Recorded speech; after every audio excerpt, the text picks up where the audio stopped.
Dominant Protector. Credit to the author. 4,921-30. Ang mga pangalan po na nandito ay galing sa mga name generator. Kaya kung meron man pagkakatulad sa mga pangalan ng totoong tao o lugar, ito ay tunay na hindi sinasadya. Terence. Terence. Mula sa malayo ang mga tagay ni Melissa at Minerva, at lumingon si Terence upang makita ang dalawang batang babae na sumusugod sa kanya. Nasa likuran nila si Benedict, at hindi niya naabutan. Melissa. Minerva. Tuwang-tuwang lumakad si Terence, bumantong hininga sa kanyang puso. Sa kabutihang palad na kontrol ng bagay ang mapaghiganting espiritu, kung hindi, siya ay makulong sa lungsod magpakailanman, hindi na muling makikita ang mga babaeng ito. Ayos ka lang ba? Sinuri ni Melissa at Minerva si Terence mula ulo hanggang paa. May mga menor de edad na pinsala, ngunit maayos naman sila. Sa wakas ay napatahimik na nila ang kanilang mga puso. Ang salitang lightning burial ay masyadong nakakatakot. Sila ay nag-aalala tungkol kay Terence mula noong sila ay naghiwalay. Ayos lang ako. Tingnan mo, ayos lang ako. Tumawa si Terence at hindi man lang binanggit ang sama ng loob na espiritu, kung sakaling nag-aalala ang mga babae sa kanya para sa wala. Miss Ni, bakit ka bumalik? Noon lang napansin ni Melissa at Minerva ang Shara, at hindi nila maiwasang magtinginan sa isa't isa dahil sa pagtataka. Wow! Master Linford, isa ka talagang dragon sa mga lalaki. Matagumpay mong naligaw ang ikatlong diwata sa napakaikling panahon. Namula si Shara sa mga unang salita ni Benedict. Hindi niya ako tinamaan, ito ay ako. Ako ito. Shara waved her hands in gulat. So tinatamaan mo si Master Linford. Tinampol ni Benedict ang hita niya at biglang natauhan, hehe, no wonder ang bilis ninyong dalawa. Sabi nga, may belo sa pagitan ng babae at lalaki. Mababasag sa isang sundot. Anong ibig mong sabihin masisira sa saksak? Hindi ko sinaksak. Sabi ni Shara na namumula ang mukha. Bagamat may suot na belo, pati tenga ay namumula. Si Master Linford ba ang sumaksak sa kanya? Nag-aalab ang madaldal na kaluluwa ni Benedict habang tinitingnan niya si Terence at Shara pataas at pababa. Go! Go! Go! Anong ibig mong sabihin sa pagsaksak o hindi? Anong pinagsasabi mo? Nagsisimula ng sumakit ang ulo ni Terence. Ang malababoy na kasamahan ng babaeng ito ay talagang masakit sa puwet. Maayos siya, at iisipin ng lahat na may nangyari sa kanyang mga random na sagot. Maging sina Melissa at Minerva ay may malikot na tingin sa kanilang mga mata. Huli na ang lahat kung patuloy silang manghuhula. Tama. Walang namamagitin sa atin. Hindi ko siya sinaksak, at hindi niya ako sinaksak. Sinubukan ni Shara na linisin ang kanyang pangalan sa isang half. F***sake. Halos lumuwa si Terence ng dugo. Ano ang ibig niyang sabihin sa pagpapalala nito? Ito ang ibig sabihin nito. Tumahimik ka, magsasalita ako. Hindi na nakayanan ni Terence ang mga titig at nagpaliwanag sa sarili. Ang babaeng ito ay hinabol ng dalawa sa mga kampa ni Leonard at tumakas pabalik dito upang humingi ng tulong. Nagkataon na nakilala niya ako, at tinulungan ko siya. Pagkatapos noon, hindi na siya naglakas loob na umalis mag-isa, kaya sumunod siya sa akin. Oo, kaya hindi tayo nagsaksak. Ang malababoy na kasamahan ni Shara na si Halo ay nasa lahat ng dako, at si Terence ay nakatingala lamang sa langit ng walang imak. Mabuti na lang at naunawaan na ng lahat ang sanhi at bunga, at nagkatinginan sila, hindi alam kung matatawa o maiiyak. Sige, ano ang napala mo sa paglalakbay na ito? Binago ni Melissa ang paksa sa oras. Bagamat alam niyang walang namamagitin sa dalawa, hindi niya maaaring hayaang patuloy na pahirapan Shara ang mga bagay, o talagang gagawin ang mga bagay para sa wala, mas grave lang. Wala kahit isang damo, pati mystical grass. Ngumiti ng mapait si Terence at umiling. Kamusta na kayo? Wala rin akong nakitang mystical racing grass. Buti na lang, pumili ako ng ilang mahahalagang spiritual herbs. Mas mabuti na ito kaysa wala. Umiling si Melissa at ang iba pa. Matapos ang lahat ay sinabi at tapos na, si Shara lamang sa kanila ang nakatagpo ng mystical na nagtataas na damo.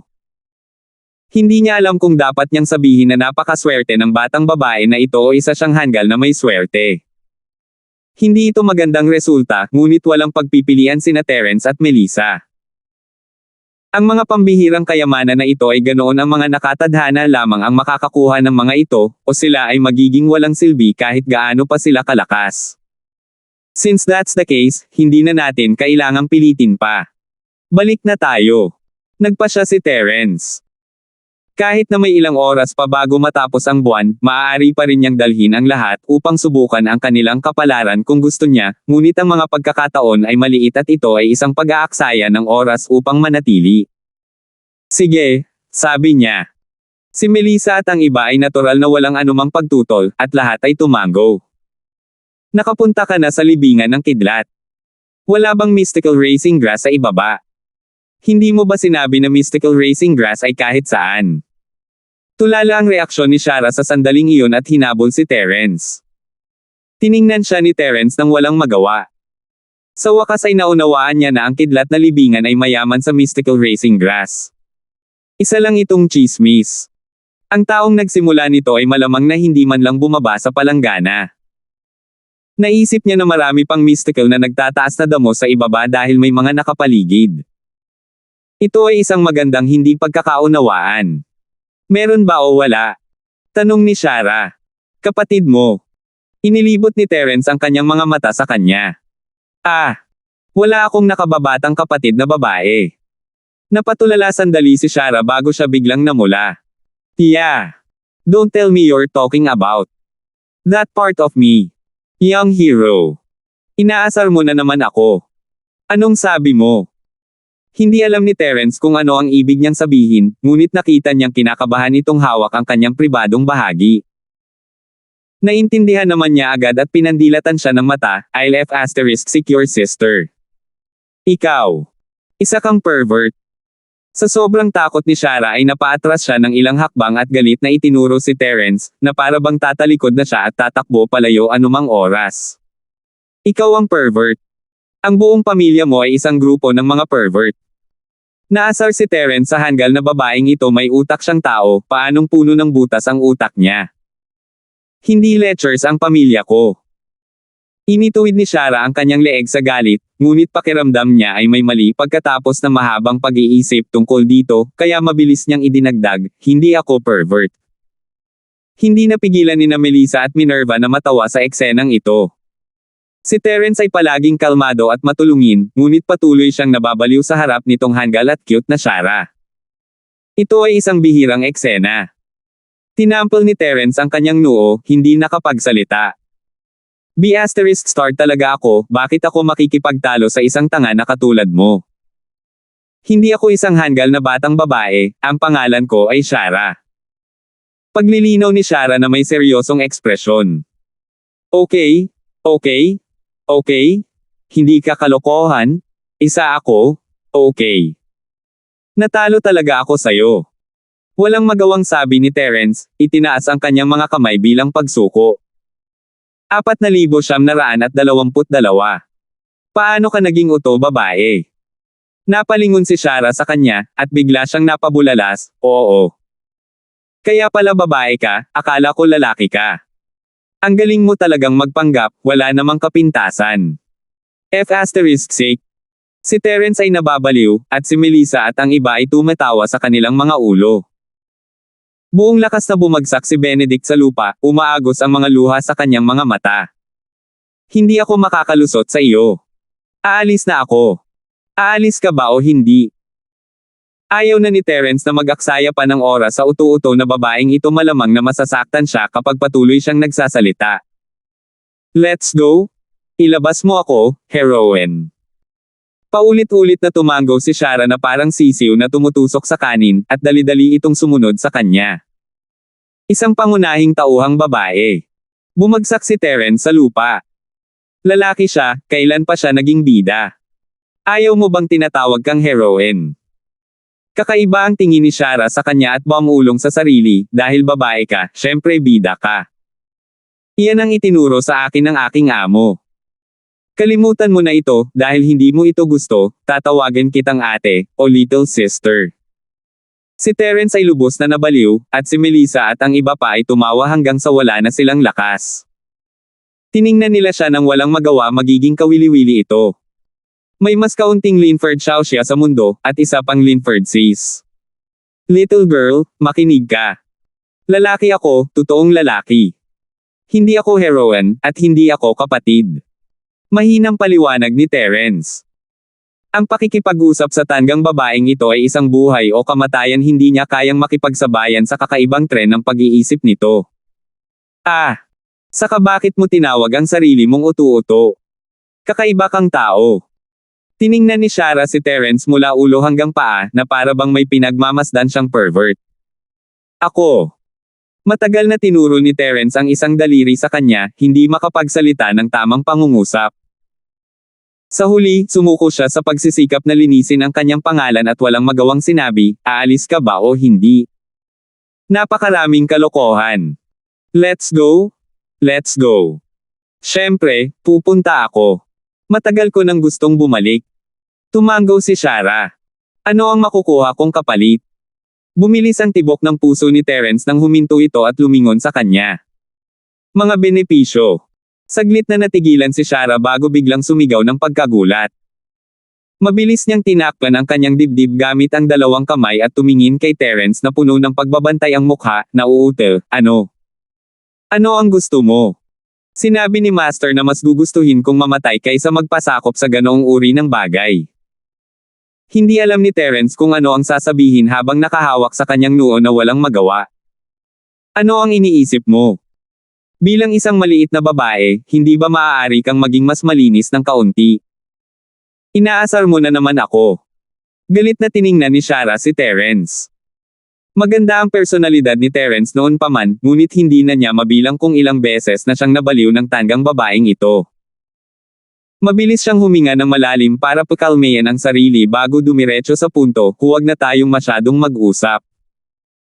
Tanungin kita, sino ang hahanapin mo para tulungan kang pinuhin ang mysterious racing pill pagkatapos mong inumin itong mystical racing grass? Siyempre ito ay para ibigay ito kay Master, at pagkatapos ay hahanapin niya ang alchemist ng sekta. Hindi alam ng ibang tao kung paano pinuhin ang mysterious supporting pill. Matapat na sabi ni Shara. Kung gayon, anong presyo ang kailangan mong bayaran? Tanong ni Terence. Ang presyo. Walang kamalay-malay na tinakpan ni Shara ang kanyang dibdib at buong ingat na sinabi, hindi ako papayagan ni Master na gawin ang ganoong bagay. Hindi ko ito gagawin kahit mamatay ako. Muling nagtawanan ng lahat ang hanggal na babaeng ito ay isang buhay na kayamanan. Dumilim ang mukha ni Terence. Sino nagsabi niyan? I mean, kahit Academy's alchemist mo yan, hindi sila mag-purify ng pills para sayo ng libre, di ba? Dapat may presyo, di ba? Nako, ito pala ang tinutukoy mo. Sa wakas ay nag-react si Shara, at nag-isip siya saglit bago sinabing, I heard Master mention it before. Parang after the pill is formed, half of it will be given. If the refinement fails, then there are nothing left. Kung gayon, gaano karaming mysterious racing pills ang maaari mong gawin itong mystical racing grass na ito? Tanong ulit ni Terence. Ito. Itinagilid ni Shara ang kanyang ulo at nag-isip ng matagal bago maingat na inilabas ang mystical na nagtataas na damo at iminuwestra ang kanyang mga kamay.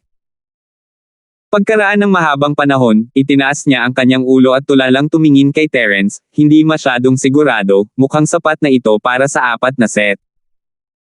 Kung suswertehin ako, baka mapino ko pa ang 4 na mysterious supporting pills. Gusto mong pinuhin ang 4 na mysterious racing na table task gamit lamang ang 4 na set ng mga sangkap. Kung ang alchemist ng iyong academy ay lubos na kumpiyansa sa pagpino ng isang ika-7 ranggo na tableta, maaaring ito ay isang ganap na tagumpay. Naghihinalang tanong ni Terence. Ano ang isang ganap na pagbuo ng tableta? Itinagilid ni Shara ang kanyang ulo at nag-isip ng mahabang panahon bago niya halos mahulaan kung ano ang ibig sabihin ni Terence. She shook her head, imposible yan. Kailangan mong maging napakaswerte na makagawa ng 4. Kadalasan, sapat na mabuti na magkaroon ng 1 o 2. Kung ganoon, gagawin ko ito para sa iyo. Ipinapangako kong bibigyan kita ng 3 mysterious racing pills. Ano sa palagay mo? Iminungkahi ni Terence. Talaga. Nagsisinungaling ka sa akin ha. Laking gulat ni Shara nang marinig niya ito. Hindi naman talaga siya tanga, at kahit ang punong alchemist ng academy ay hindi nang ahas na ipagmalaki ang ganitong bagay. Ang mga normal na tao ay hindi pa dalos-dalos na maniniwala sa isang estranghero na isang beses lang nilang nakilala. Hindi maiisip ng lalaking ito na nakawin ang kanyang mystical racing grass, tama ba? Mabilis na tinakpe ni Shara ang kanyang dibdib at tumingin kay Terence nang may pagbabantay. Bakit ako magsisinungaling sa iyo? Terence glanced at her helplessly. Kung gusto ko talaga ang mystical racing grass mo, inagaw ko na lang sayo. Bakit ako magdaranas ng napakaraming problema?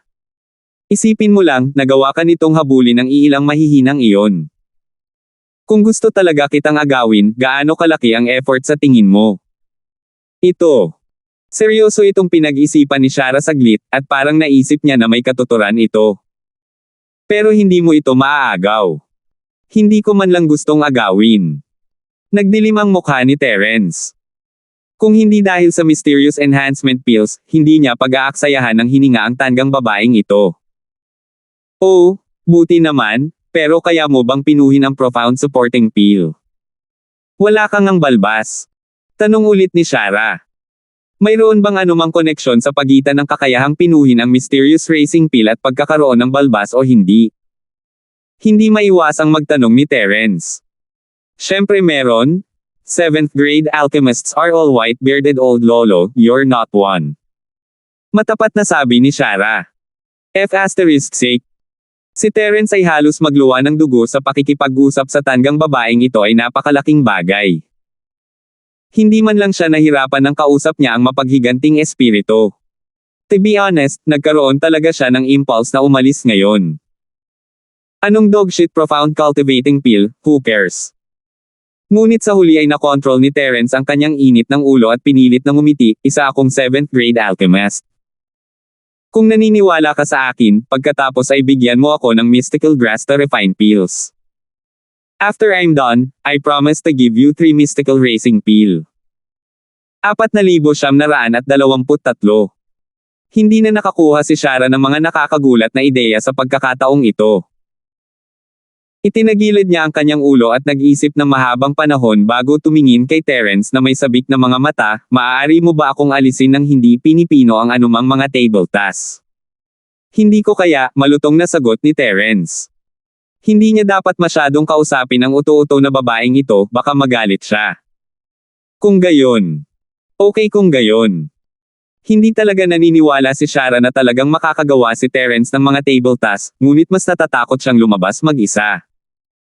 Mahal ang mystical grass, pero hindi dapat maging problema na gamitin ito bilang bayad sa paglalakbay, di ba? Kung may nakakaalam ng iniisip ngayon Shara, magagalit sila na magpapakamatay sila. Ang magagandang bagay na hindi nakuha ng isang grupo ng mga profound stage expert kahit na ipinaglaban nila ito ay talagang ginagamit bilang bayad sa kalsada. Kailangang may limitasyon ang pag-aaksaya ng makalangit na yaman. Ngunit kahit na ano, ang damo ay ibinigay pa rin kay Terence sa huli. Hindi maiwasan ni Terence na tumingin sa kanya na nagtataka. Ang uto-uto na batang babae na ito ay madaling masakal ang mga tao hanggang mamatay, ngunit ito ay walang mga benepisyo. At least, kung normal lang na tao, hindi nila maaabot ng ganoon kadali ang halamang gamot. Maghintay kayo dito at bantayan ako habang nandoon kayo, dahil doon, nakahanap si Terence ng isang tahimik na lugar na may mystical na damo at sinimulan ang pagpipino. Ang lahat ng mga pandagdag na materyales na kailangan upang pinuhin ang malalim na chi pill ay inihanda na sa silid na imbakan ng espiritual na gamot sa espasyo ng Jade. Ito rin ang naging dahilan kung bakit bigla siyang nakaisip ng ganitong mungkahi. Kung hindi, hindi niya itutuon ang kanyang mga mata sa pills. Nagpirefine lang siya ng pills ng ganito. Sinulyapan ni Shara si Terence mula sa malayo at sinabing may kakaibang ekspresyon, sinusubukan ba niya akong linlangan para bigyan siya ng mystical racing grass na ito? Wala man lang siya alchemy furnace. Paano niya pinuhin ang mga table tasks? Sinungaling. Hehe, hindi talaga siya nagsisinungaling. Lagi niyang dala ang alchemy furnace niya. Nakangiting sabi ni Melissa. Talaga. Pero halatang walang laman siya. Bago matapos ni Shara ang kanyang pangungusap, nakita niya ang isang hurno sa harap ni Terence pagkatapos niyang maupo. Napatulala siya at kinusot ang kanyang mga mata, may nakikita ba ako? Saan nanggaling ang pagan na iyon? Nagkatinginan sina Melissa at Minerva at ngumiti. Mabuti kung nakita niya ito, ngunit tiyak na hindi nila ito masasabi. Hindi rin naintindihan ni Benedict, si Master Linford talaga si Master Linford. Kaya niyang magdala ng alchemy furnace at napakahusay nito. Siya nga ang amo ni Master Darwin Quaid. May apprentice siya. Lalong nagulat si Shara, at nag-aalinlangan siyang nagtanong, siya ay kumukuha ng isang alagad sa murang edad. Hindi ba siya natatakot na iligaw ang mga alagad? Nililigaw ang mga alagad. Sinulyapan siya ni Benedict ng may panghahamak, si Master Darwin ang punong alchemist ng ating academy sa umaga. Siya ay isang tunay na ikapitong baitang alchemist. Kung kahit siya ay handa na maging disipulo ni Master Linford, sa tingin mo ba ay nililinlang nito ang mga estudyante? Agad na nabuo ang bibig ni Shara ng hindi kapani-paniwalang na hugis. Matagal siyang natigilan bago siya mahinang nagsalita, hindi ako madalas lumabas, kaya huwag kang magsinungaling sa akin. Mamaya mo malalaman kung nagsisinungaling ako o hindi. Halika, humanap tayo ng mauupuan at mag-usap habang naghihintay. Nakangiting sabi ni Melissa. Masunurin namang tumango si Shara. Marahil ito ay dahil sa natural na ugali ni Melissa, ngunit hindi siya nag-iingat kay Melissa. Natural na malapit siya kay Melissa, at hindi siya pinagdudahan gaya ng ginawa niya kay Terence. Umupo ang grupo sa malayo at naghintay. Makalipas ang 6 na oras, ganap na nakilala ni Shara ang kanyang sarili kay Melissa at sa iba pa, na tinatawag ang isa't isa na magkapatid. Parehong malapit sa kanya sina Melissa at Minerva. Kung tutuusin, ang torpe at cute na ugali niya noon pa man ay kaibig-ibig. Siyempre, hindi kasama dito ang baliw na si Terence. Kumain na kayo. Bigyan mo ako. Biglang pinisil ni Terence ang kanyang puwitan. Mabilis na iniabot ni Benedict ang karne. Ito ay isang maliit na espiritong hayop na nahuli niya sa malapit. Ang karne ay sariwa at malambot, at ito ay masarap. Naisip niya na magtatagal si Terence sa paggawa ng elixir, kaya nagpasya siyang magkaroon ng outdoor barbecue. Hindi niya inaasahan na matatapos si Terence bago pa man siya magsimulang kumain. Ang bilis mo namang magpino. Nagsisinungaling ka ba sa akin? Agad na tumalon si Shara, at siya ay mukhang seryosong nainsulto ang kanyang katalinuhan. Galit niyang sinabi, kahit na nagsisinungaling ka sa akin, dapat kang maging mas seryoso. Paano magiging napakabilis ng pagpino sa mysterious supporting peel? Maging ang mga alchemist sa ating academy ay nangangailangan ng ilang araw. Hindi man lang siya pinansin ni Terence. Habang kumakain ay iniunat niya ang kamay sa harap Shara. Bakit? Nagulat si Shara, at mabilis niyang pinag-cross ang kanyang mga braso sa harap ng kanyang dibdib upang protektahan ang kanyang sarili. She pitifully begged for mercy, kung nagsinungaling ka sa akin, nagsinungaling ka sa akin. Masasaktan mo ba ako? Halos mabulunan si Terence nang marinig iyon. Matagal siyang nagpumiglas bago niya nagawang pakalmayan ang sarili. Ibinuko niya ang kanyang palad at sinabing, sino ang sasampa sa iyo? Tingnan mo ang iyong sarili. Mahinang tugon ni Shara, ngunit natigilan siya nang makita ang hawak ni Terence. Nauutal siya, ito. Ito ang Mystic Supporting Peel. 3 mysterious racing peels. At least hindi ka ganoon katanga. Heto, ingatan mong mabuti. Wala akong pakialam kung mawala ka. Casual na inihagis ni Terence ang 3 mystic supporting peel kay Shara, at ang hanggal na babae ay sabik na sa wakas ay nasalon niya ito pagkaraan ng ilang sandali. Tiningnan niya sila ng may pagtataka at galak bago maingat na iniligpit ang mga ito. Mayroon lamang isang mystical racing grass, na sapat lamang para sa 4 na set ng mga sangkap, ngunit nagawa niyang gumawa ng 3 mystical racing na table task sa loob ng 6 na oras. Nagulat si Shara sa resultang ito, ngunit ang higit na nagpatahimik sa kanya ay binigyan ni Terence sina Melissa at Minerva ng tig-iisa. Hindi lang iyon, may natitira pang 2 tableta si Terence, na nangangahulugang nakagawa siya ng 7. Mababaliw na si Shara. Kahit na hindi pa niya nakikita ang mundo, alam niya kung ano ang ibig sabihin nito. Pinipino ang 7 mystic supporting pill na may 4 na hanay ng mga materyales. Anong uri ng tao ito? Nakatingin siya kay Terence na para bang isa itong halimaw. Nasa malayo siya, at kinakausap niya si Melissa at ang iba pa, kaya hindi niya nakita ang proseso, ngunit hindi iyon mahalaga. Ang resulta ay sapat na nakakagulat. Young hero, kanino ka natuto? Bakit napakalakas niya? Hindi naiwasang magtanong ni Shara. Bagamat naisip niya na napakalakas ni Terence nang alagaan niya ang Leonard, matandang Lee, at matandang Islaw ng madali, hindi naman ito normal na Mystic Ascension Primary Stage Masters, kung tutuusin. Lahat sila ay malalakas na tao na kayang hamanin ang mga taong higit sa kanilang antas. Hindi naging madali para kay Terence na alagaan sila ng ganoon kadali, ngunit ipinaramdam lamang nito sa kanya na siya ay makapangyarihan. Hindi pa siya nabigla ng ganito. Ang gayong kakayahan sa alchemy na lumalaban sa langit ay talagang nakakagulat. Kahit na ang isang hanggal na babae tulad Shara ay alam kung gaano ito nakakatakot. 4,924. Di ba sinabi ko na sayo na taga Northern Island ako? Bakit ang bagal mo, hindi gumagana ang memory mo? Sinulyapan siya ni Terence. Ay! Ikaw! Sabik na sabik si Shara na hindi niya alam kung paano siya pabulaanan. She tilted her head and thought for a long time, tapos biglang nagliwanag ang mata niya. Arg! I remember now. What's wrong? Naalala mo sa wakas na sinabi kong taga-Bay daw ka. Ang haba talaga ng reflection arc mo para masira ang langit. Ngumiti si Terence, hindi nakapagsalita. Hindi. Naalala ko na minsang sinabi ni Master na mayroong isang napakalakas na super expert sa North Island. Ang kanyang pangalan ay parang. Nabulunan si Shara sa kalagitnaan ng kanyang pangungusap. Anong tawag doon? Ang unang reaksyon ni Terence ay ang Hall Master ng Law Enforcement Hall, si Julius Gray. Ito ay isang alamat sa mga nakababatang henerasyon ng North Island. Si Terence ay nasa ilalim ng matinding pressure mula pa noong unang beses niyang malaman ang tungkol sa lalaking ito. Nangako siya sa sarili na hihigitin niya ang lalaking ito sa hinaharap. Gayunpaman, alam ni Terence na sobra niyang iniisip ang mga bagay-bagay.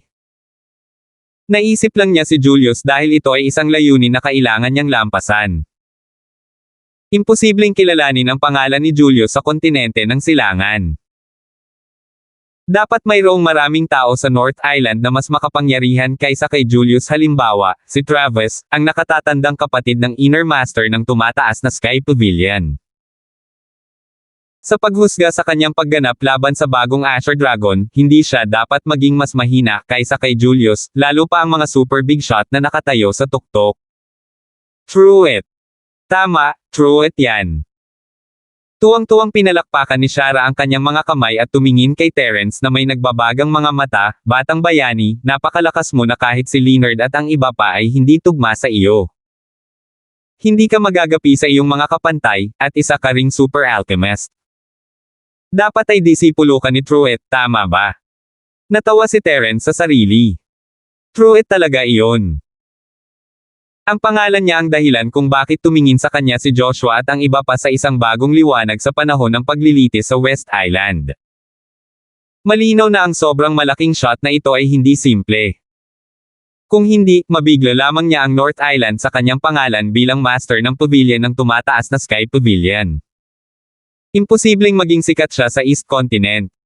Congratulations, tama ka. Tumanggaw si Terence. Ayaw niyang itanggi.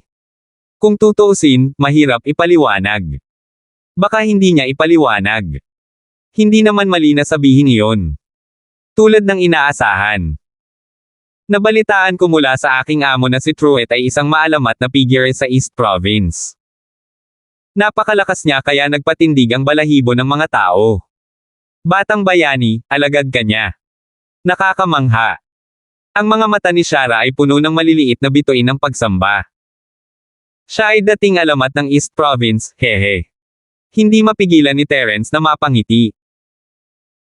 Ito ay hindi kakaiba maliban sa mga espiritong hayop. Halos lahat ng malalaking kuha sa iba pang mga isla ng Sky Class ay pinag-aralan noon sa kontinente ng silangan. Normal para sa kanila na mag-iwan ng mga maalamat na kwento, ngunit nagulat pa rin si Terence. Ilang beses nang nakilala ni Terence si Truett, at medyo close sila dahil sa relasyon niya sa Natalie. Siya ay nabalitaan pa na siya ay disipulo ni Truett, ngunit kaunti lang ang alam ni Terence tungkol sa napakalaking shot na ito ng North Island, lalo pa ang kanyang nakaraan. Ito ang unang pagkakataon na nakilala niya siya ng hindi direkta mula sa Shara. Hindi. Mukhang hindi alchemist si Truett. Ang galing mo sa alchemy, kaya malamang hindi kanya tinuruan, di ba? Umiling si Shara. Oh.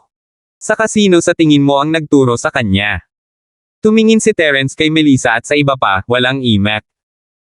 Inamin na niya na tama ang ginawa niya, pero ang babae mismo ang mali. Ang hirap talagang kausapin ang babaeng ito. Itinagilid ni Shara ang kanyang ulo at nag-isip sandali, pagkatapos ay tinapik ang kanyang ulo at sinabing, naaalala ko ngayon, narinig ko na mayroong isang napakalakas na tableta ng Diyos na si Zhang Lijiu din mula sa North Island, ikaw ba ay disipulo niya? Congratulations, nasagot mo na ang dalawang tanong. Ang iyong katalinuhan ay nasakop na naman ang mataas na lugar. Sabi ni Terence. Oo, talagang matalino ako. Buong pagmamalaking itinaas ni Shara ang kanyang ulo, at pagkaraan ng ilang sandali, kumurap siya at nagtanong, speaking of which, what's intelligence? Anong mataas na lupa? Walang anuman. Wala itong kinalaman sa iyo. Ang mga salita ni Terence ay nagpatawa kay Melissa at nilaibot ang kanyang mga mata kay Terence. Siya lang sa grupo ang nakaintindi sa ibig niyang sabihin. Nako, buti naman walang kinalaman sa akin. Agad na tinanggap ni Shara ang kanyang magandang payo, at mukhang nahihirapan siya. Hindi lang si Melis sa sentimo, kahit si Terence mismo ay natuwa. Hinawakan niya ang isang mahabang mukha nang makita niya ang pagkalito sa mukha nito. Truett at Zhang Lijiu, kung gayon kaninong alagad ako? Alam ko. Disipulo ka nila. Naiinip na sagot ni Shara. Congratulations, marunong ka pang sumagot. Binigyan siya ni Terence ng thumbs up bilang paghanga ang kanyang nakatagong kakayahang lokohin ang mga babae ay ganap na na-trigger, at ang mga tawanan at tawa sa daan ay medyo nakakaaliw. Bumalik sa teleportation point ang grupo ng 5. Dahil tinatahak nila ang pangunahing kalsada, hindi sila nakatagpo ng anumang aksidente sa daan. Wala man lang silang nakitang espiritong hayop.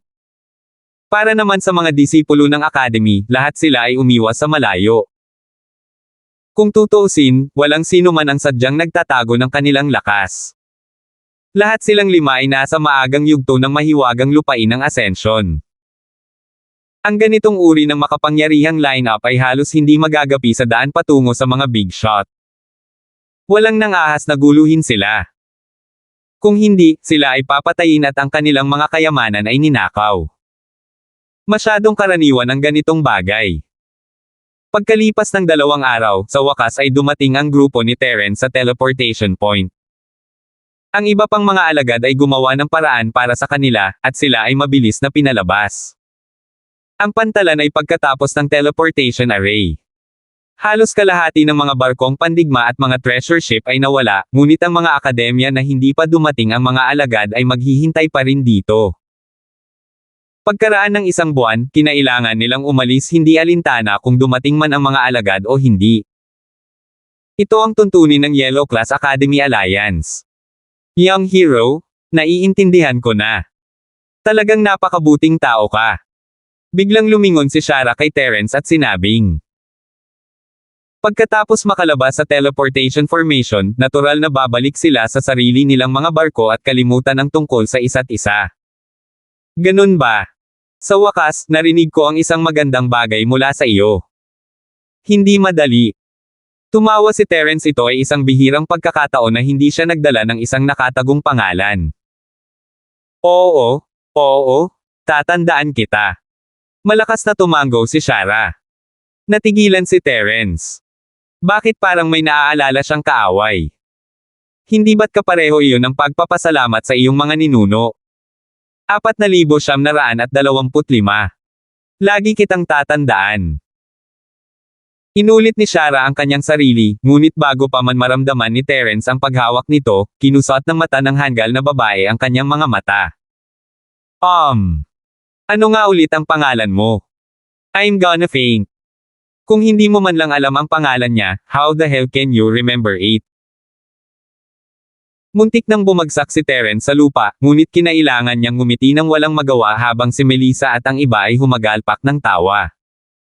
Ako si Terence. Terence. Bakit parang ordinaryo lang? Akala ko ito ay isang napakalakas na pangalan. Nagpout si Shara. May kasabihan tungkol sa kung gaano kalakas ang pangalan.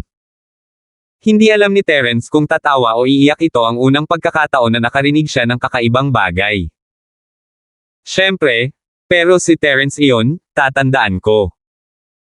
Ngumiti si Shara at sinabing, kung ganoon ay magkita tayo sa Mystic Division C, pwede tayong maging magkaibigan pagkatapos.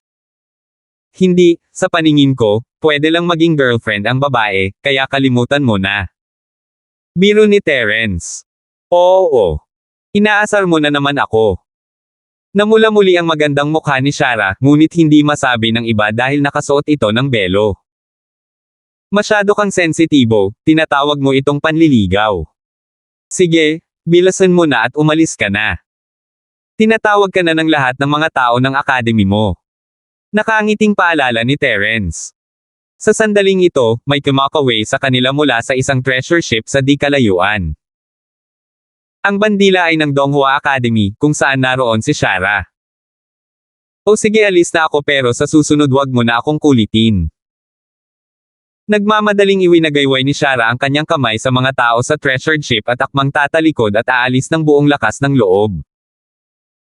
Gayunpaman, sa sandaling lumingon siya, sinalubong siya ng malungkot na mukha, at agad siyang nabigla. Sumigaw siya sa alarma, Chang. Leonard. Hindi mo inaasahan to, di ba? Kanina pa kita hinihintay dito. Malamig na tumawa si Leonard. Nakasunod pa rin ang matandang Islaw sa likuran niya, ngunit wala roon ang matandang Lee. Matapos kunin ang kidlat na iyon mula kay Terence, siya ay nakarete sa loob ng ilang buwan, kahit na hindi siya namatay sa lugar. Ang biglaang pagsulpot ni Leonard ang ikinagulat ni Terence, hindi naman siya kasing sugat ni Lee, kung tutuusin. Sinubukan lang niya ang kanyang mga kasanayan sa kanya, at iyon lang. Pero ilang araw na lang. Ang lalaking ito ay talagang puno ng enerhiya. Maliban sa ilang sugat sa kanyang katawan, normal lang ang kanyang mga galaw. Tila talagang uminom siya ng 7th grade Great Recovery Pill o iba pang top grade tonic. Kung hindi, imposibleng mabawi ng napakabilis sa pamamagitan ng pag-asa sa mga normal na paraan ng pagpapagaling. Huwag kang lalapit. Sa sobrang takot ni Shara ay hindi niya namamalayan na nagtago sa likod ni Terence. Lalong nagdilim ang madilim na mukha ni Leonard, at nagsimulang magbulungan ang mga disipulo ng academy na nakakaalam ng kwento sa loob. Si Shara ay hindi lamang ang ikatlong engkanto ng mataas na rehiyon ng Linford Sea, ngunit siya rin ay isang kasosyo sa paglilinang na napagpasyahan na ni Leonard. Kakaibang eksena ang makita siyang nagtatago sa likod ng ibang lalaki para lang magtago kay Leonard. Walang kakapusan sa mga chismis sa lahat ng dako. Sa isang iglap lang, isa-isang lumabas sa oven ang nakakabagbag damdaming love triangle na kwento ng pag-ibig at puot na pinag-ugnay-ugnay at agad na kumalat sa mga manunood. Malapit nang sumabog si Leonard nang marinig niya ang lahat ng chismis na ito, at itinuro niya si Terence. Little bastard, I've finally found you. Hindi mo lang ako pinalusot doon, kundi naglakas loob ka ring akitin ang aking kasosyo sa pagtatanim sa publiko. Kilala mo ba kung sino ako? Hindi karaniwang estilo ni Leonard ang gamitin ang kanyang kapangyarihan para sugpuin ang iba. Sa ilalim ng normal na mga pangyayari, siya ay unang pilayin ang tao, pagkatapos ay ipakita ang kanyang malalim na background. Ito ang tanging paraan upang ganap na maipakita ang kahangahangang pang-apat na young master ng nascent soul stage.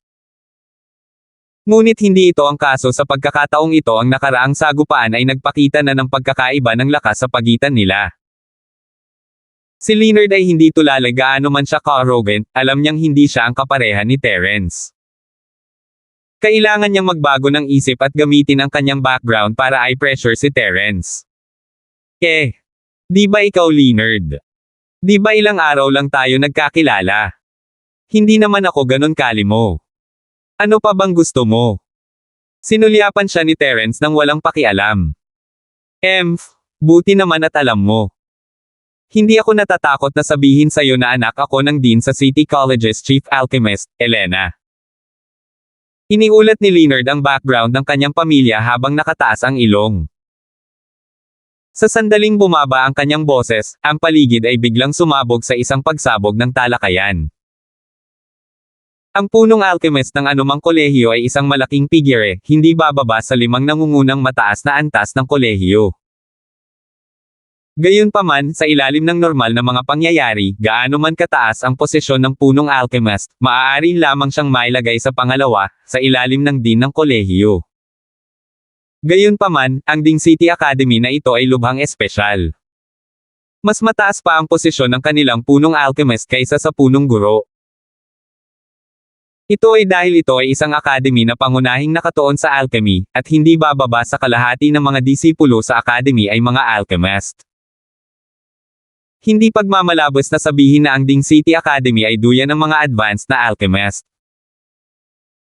Upang maging punong alchemist ng academy na ito, ang halaga ng pagiging magagawa nito ay higit na mas malaki kaysa sa iba pang ordinaryong dilaw na ranggo na akademya.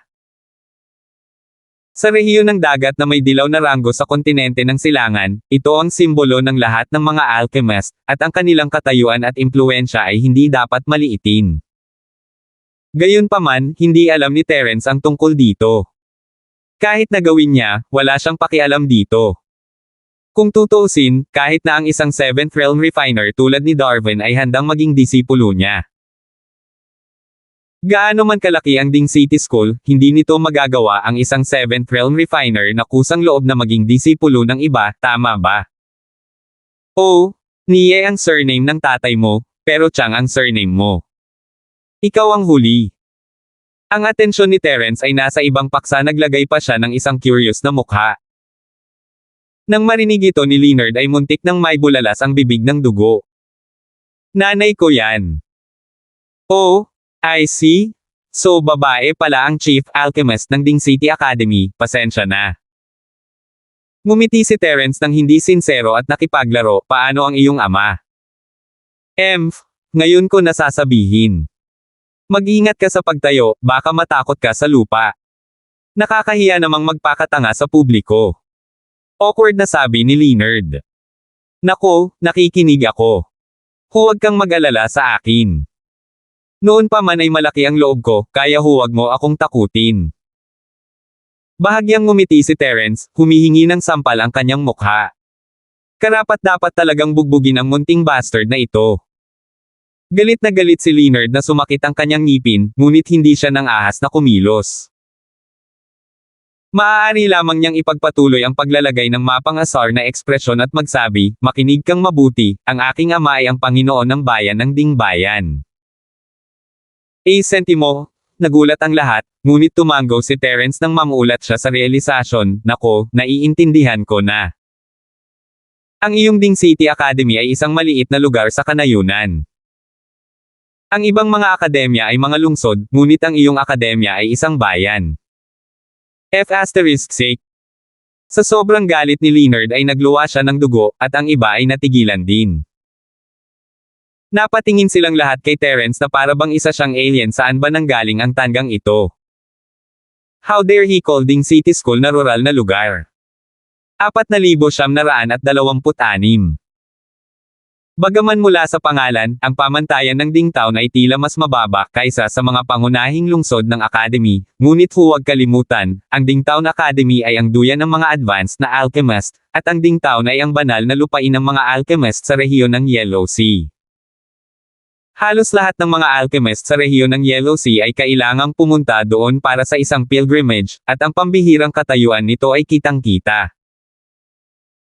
Sa katunayan, bagamat tinawag itong Ding Town, ang kabuoang sukat nito ay mas malaki lamang kaysa sa mga pangunahing lungsod ng academy. Ang tinatawag na Ding Town ay ang pangunahing lugar lamang nito, isang banal na lupain para sa mga alchemist na hindi pinapayagang makapasok ang mga tamad. Ang bayan ng Ding ay hindi lamang isang maliit na bayan, ngunit isa rin itong banal na lupain para sa mga alchemist. Ang impluwensya nito ay maihahambing sa punong tanggapan ng Dilaw na Academy Alliance sa lungsod ng Leidong. Ang posisyon ng Panginoon ng Bayan ay isa sa mga nangungunang posisyon sa Dilaw na Academy Alliance.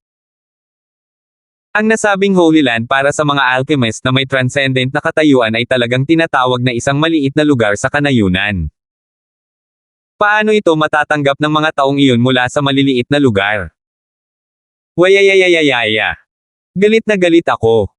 Little bastard, hinahanap mo ang kamatayan. Lalaki, palehim. Tinadyakan ni Leonard ang kanyang paa at nagmura, ngunit hindi siya kumibo sa kanyang sarili. Alam niyang hindi niya matatalo si Terence, at maraming tao ang handang alagaan siya para sa kanya. Siyempre, hindi kasama rito ang matandang islaw. Iihilang niya ang kanyang pantalon sa harap ni Terence, at kahit na gusto niya, wala siyang lakas. Gaya ng inaasahan, sa sandaling matapos magsalita si Leonard, dalawang late-stage misteryosong Ascension Realm expert ang lumitaw sa tabi niya. Parami ng parami ang mga tao. Sa karamihan ng tao ay mabilis na gumawa ng paraan para sa kanila. Bagamat marami sa kanila ay nasa maagang yugto na ng mahiwagang Ascension Realm, malayo pa rin sila sa kakayahang makipagkompetensya sa dalawang senior expert na ito sa huling yugto ng misteryosong Ascension Realm. Ang kanilang malamig na aura lamang ay sapat na upang makaramdam ng takot ang mga tao, at hindi sila nang ahas na lumampas sa kanilang mga hangganan. Paano ka nang ahas? Paano ka nang ahas na tambangan ang batang master na si Chang sa panahon ng paglilitis? Ngayon, ikaw ay walang hanggan paninirang puri sa aming Ding City Academy sa publiko. Sumuko ngayon. Kumunat ang noo ng isa sa kanila at napalitan. At sino ka? Hindi nagbago ang ekspresyon ni Terence habang sinusukat niya itong dalawang late-stage na Profound Masters na biglang lumitaw. Matalas at malakas ang mga aura nila, at hindi dapat peke, pero kitang-kita niya na medyo kalawangin ang aura ng dalawang taong ito. Parang hindi sila madalas mag-away, or at least hindi magaling. Tama ang hula ni Terence, ang dalawang ito ay parehong libation ng Ding City College, at pareho silang mga alchemist na may mataas na ranggo. Naturally, hindi sila nakikipagsapalaran sa mga tao tulad ng ibang mga late-stage na Profound Masters, at ang kanilang mga aura ay medyo kinakalawang. We are the libation of Ding City Academy. Saang academy ka ba galing? Bilasan mo sabihin sa amin ang pangalan mo. Tanong ng dalawa sa taas. Sa makapangyarihang background ni Leonard, ang dalawang ordinaryong chancellor ay nakakahigop lamang sa kanya. Kailangan nilang gumanap ng maayos, ngunit hindi nila siya basta-basta kayang atakihin ng walang sinasabi. Kailangan muna nilang lagyan ng malaking sombrero si Terence, kung hindi, makakasama ito para sa Ding City Academy kung alam ng mga tao na binubuli nila ang mga kabataan. Ako. Hindi ba sinabi sa'yo ni Leonard? Napatingin si Terence kay Leonard, nagulat. Namula ang mukha ni Leonard, gusto lang niyang bumalik ang dalawa kay Terence para sa kanya. Ayaw na niyang isa-isahin pa ang nangyari sa daan patungo sa pagiging big shot, dahil nakakahiya. Natigilan din ang libation ng dalawang Ding City College. Nang makita nila ang ekspresyon ni Leonard, agad nilang nalaman na may mali. Mabilis nilang binago ang kanilang mga salita, kahit saang academy ka man galing, talagang naglakas loob kang sir-on ang aking Ding City Academy sa publiko. Batay lamang dito, hindi kita madaling bitawan. Kaya kung iligtas ang iyong buhay, ngunit kailangan kong pilayin ang iyong pagtatanim ngayon bilang babala sa iba. Masyado kang lalayo. Hindi na napigilan ni Melissa, at agad na humakbang pasulong, ipinakita ang kanyang maagang yugto ng misteryosong Ascension Realm power. Hindi lang siya, kundi sina Minerva Holmes at Benedict ay nagpahayag din ng kanilang lakas. Sa pamamagitan nito, mayroong kabuoang apat na maagang yugto ng misteryosong Ascension Masters, kabilang si Terence mismo. Kahit na hindi sila karapat-dapat na banggitin sa harap ng dalawang late-stage misteryosong Ascension Masters, tense pa rin ang kapaligiran. Gusto ba ninyong lahat na mapilayan ang inyong paglilinang? Kung ang inyong pagiging mapusok ay masisira ang inyong kinabukasan, habang buhay kayong mamuhay sa kadiliman. Umalis kayo rito. Napakunot ang noo ng dalawang libation ng Ding City College nang makita nila ito. Hindi naman sa naramdaman nilang napakalakas ng mga taong ito kapag nagsanib puwersa sila. Sa katunayan, kung talagang lalaban sila, apat na maagang yugto ng misteryosong Ascension Cultivator ay hindi na makatiis kahit isang galaw mula sa kanila. Gayunpaman, kung ang mga bagay ay talagang umunlad sa yugtong iyon, magkakaroon ng ilang mga epekto. Ang mga salita ni Terence ay bastos, at ang dalawa sa kanila ay pailay siya sa harap ng lahat. Walang dapat punahin tungkol doon, ngunit kung napilayan niya ang apat na bagong maagang yugto ng Mystic na Ascension Masters, at lahat sila ay tila mula sa parehong paaralan, kung gayon ito ay magiging isang malaking problema. Kapag nagsimulang mag-ferment ang bagay, tiyak na kailangang magbigay ng paliwanag si Ding City Academy, at sa kanilang dalawa ang sisisihin. Kung tutuusin, hindi naman nila masisisi si Leonard, di ba? Sok. Hindi ko inaasahan na ang Ding City Academy ay labis na mapang-akit. Akala ko Thunderclap Academy lang ang magkakaganito. I'm really opened my eyes today. Si Benedict ay isang master na gustong magulo ang mundo. Sa oras na ito, hindi lamang siya natakot, ngunit nagpunta rin siya upang pukawin ang kabilang panig. Sa pinakamasama, ito ay magiging isang magulong labanan. Ilang beses na niyang nakita ang ganitong eksena. Brat, mas mabuting mag-ingat ka sa iyong mga salita. Isinasaalang-alang lang nating dalawa na kayo ay mga alagad ni Kuya Academies, kaya ayaw naming padalos-dalos na kumilos.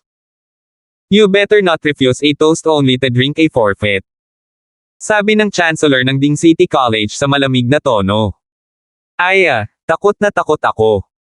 Labis na sigaw ni Benedict. Talagang humihingi ng palo ang ekspresyon niya. Namana niya ito sa kanyang ama, si Lennon. Naghahanap ka ng kamatayan. Galit na galit ang dalawang chancellor kaya baluktot ang kanilang mga bibig. Kung hindi lang sa huling bit ng rationality na iniwan nila, napatay nila si Benedict sa isang hampas ng palad. Masyadong maput ang batang ito. Makapangyarihan talaga ang academy mo. Gusto mong pilayin ang cultivation ng isang tao nang hindi nakikilala ang tama sa mali. Sa tingin mo ba, madaling mabuli ang Morning Stars Academy natin? Mabilis na tumayo si Melissa, hindi nang ahas na hayaang ipagpatuloy ni Benedict ang kanyang kalokohan. Pagkatapos ng lahat, kaharap nila ang dalawang late-stage Mystic na Ascension Masters. Kapag nagsimula na silang mag-away, siguradong dehado sila. Ang pinakamahusay na paraan upang malutas ang usapin ngayon ay ang paggamit ng pangalan ng Morning Star Academy upang ang kabilang panig ay hindi maglakas loob na kumilos ng padalos-dalos. Pagkatapos ng lahat, sa mga tuntunin ng lakas, ang Morning Star Academy ay itinuturing na isang first class na pag-iral sa mga Golden Class Academies. Nagkaroon pa sila ng konting deterrence. Morning Stars Academy. Ang dalawang libation ng Ding City Academy ay nagpakita ng ilang takot. Kahit na ang Morning Star Academy ay hindi maikukumpara sa kanilang Ding City Academy, ang tatlong malalaking shot ng Morning Star Academy ay sikat sa buong rehiyon ng Yellow Sea. Wala sa kanila ang madaling pakitunguhan. Maging ang din ng Ding City Academy ay kailangang maging magalang sa kanila, pabayaan ang dalawang libation. 4,927. Ano ang dapat katakutin? Ang maliit na B** star na iyon ay mula sa hilagang bahagi ng isla, hindi siya taga Morning Star Academy. Nang makita ito, malamig na sumingot si Leonard sa kawalan ng kasiyahan. Mula sa hilagang isla. Natigilan ang dalawang libation ng Ding City Academy nang marinig nila ito. Gumaan agad ang pakiramdam nila. Ang paglilinang lamang ng isang alagad ng North Island ay hindi maaaring sirain. Kahit na siya ay pinatay sa lugar, hindi ito magdudulot ng anumang gulo. Pupunta kaya si Truett sa East Province para manggulo sa isang alagad ng North Island? Ang iilan sa inyo, makinig kayong mabuti. Ngayon, parurusahan lang namin ang masungit na brat na ito. Kung may nakikialam pa, huwag ninyong sisihin ang aming mga kamao at paa sa pagiging bulag. Tumigas ang mga ekspresyon ng dalawang pari, handang salakayin si Terence. Si Melissa at ang iba pa ay, nadurog ang puso nang lumipat sila sa gilid ni Terence, na hamarang sa kanya. Ngumiti lang si Terence at ikinaway ang kanyang kamay. Maaari kayong bumalik at manood ng palabas. Naisip ko lang na lumipat. Ha! Nagkatinginan sina Melissa at Minerva at nakitang si Terence ay talagang hindi mukhang kinakabahan. Saka sila nagkatinginan at napaatras. Bagamat sila ay lubos na nagtitiwala sa lakas ni Terence, ngunit isang maagang yugto ng mahiwagang Ascension Realm laban sa dalawang huling yugto ng misteryosong Ascension Realm. Hindi ba ang pagkakaiba ay medyo malaki? Si Benedict naman ay mabilis na umatras. Hindi siya tanga. Hindi siya natatakot sa gulo, ngunit hindi iyon nangangahulugan na hindi siya natatakot sa kamatayan. Dahil sinabi ni Terence na gusto lang niyang manood ng palabas, hindi siya magiging kanyan. Hehe, North Island disciple ka lang, ang yabang mo pa. Nagtawanan ang dalawang chancellors. Inisip nila na si Terence ay isang poloka sa ilalim ng isang balon na hindi pa nakikita ang mundo, na nangingibabaw sa isang maliit na lugar tulad ng North Island at iniisip na hindi pa rin siya magagapi sa East Continent. Gaano katanga?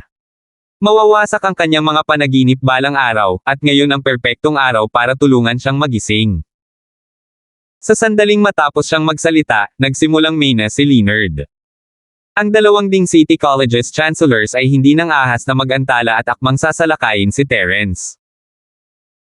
Gayunpaman, bago sila magkaroon ng fighting stance, biglang itinaas ni Terence ang kanyang kamay at sumigaw, Lightning Thousand Explosion. Bilang late-stage Profound Masters, ang dalawang ding City Chancellor ay nagpakita ng matinding paghamak sa mga galaw ni Terence. Gayunpaman, bago may sulat sa kanilang mga mukha ang paghamak, ang dalawa ay kumaibot at bumagsak sa lupa, na may makapal na madilim na asul na haligi ng kidlat sa itaas ng kanilang mga ulo. Hiss! Sabay-sabay na hingal ang karamihan, patuloy na tumataas at bumababa. Wala na silang oras para gumawa ng anuman, at ang dalawang late stage na misteryosong Ascension Masters ay nakahiga sa lupa, naninigarilyo. Lahat ay tumingin kay Terence na para bang isa siyang halimaw. Ang taong ito ba ay isang maagang yugto ng misteryosong Ascension Master? Maaaring ang taong ito ay isang espiritong hayop. Hindi napigilan ng ilang tao ang bulungan. Posible, hindi, dapat napaka-posible. Kahit na ang mga magsasaka ng tao ay may isa sa 1,000,000 kidlat na espiritual na mga ugat, imposible para sa kanila na tumama ng ganoon kalakas na hampas ng kidlat. Ito ay halos maihahambing sa kidlat na kapigatian. Nako, ito ay mas malakas pa kaysa sa kidlat na kapigatian. Biglang may tumabi sa kanya. Oo, wala pa akong narinig na human cultivator na kayang magpakawala ng kidlat na kapigatian. Ito ay mas katulad ng mga makapangyarihang lightning spirit beast na iyon. Nabalitaan ko na hindi lang ang mga condor ng kidlat kundi pati na rin ang mga maalamat na thunder dragons. Ang taong ito kaya ay isang ilusyon ng isang thunder dragon. May nagsalita agad. Oo. Sinabi mo pa na taga North Island ka. Kailan pa naging kas-index-index ang mga taga North Island? Imposible, hindi nakayanan ng lightning spirit beast sa loob ang kalungkutan at nakalusot, dapat ganito. Sabi ng ibang tao na may katwiran. Iyan ang akma. Ang teleportation array dito ay one-way restricted. Bagamat ang nascent soul stage masters lang ang maaaring mag-teleport, walang restriction sa lakas ng teleportation out. Ito ay ganap na posible. Mabilis na nagtapos ang mga tao. Si Melissa at ang iba ay hindi alam kung matatawa o maiiyak habang nakikinig sa mga tao sa kanilang paligid. Nagulat din sila sa biglaang pagsabog ni Terence, ngunit lahat sila ay naisip na isang lightning spirit beast dahil lang doon. Ano ang naiisip nila?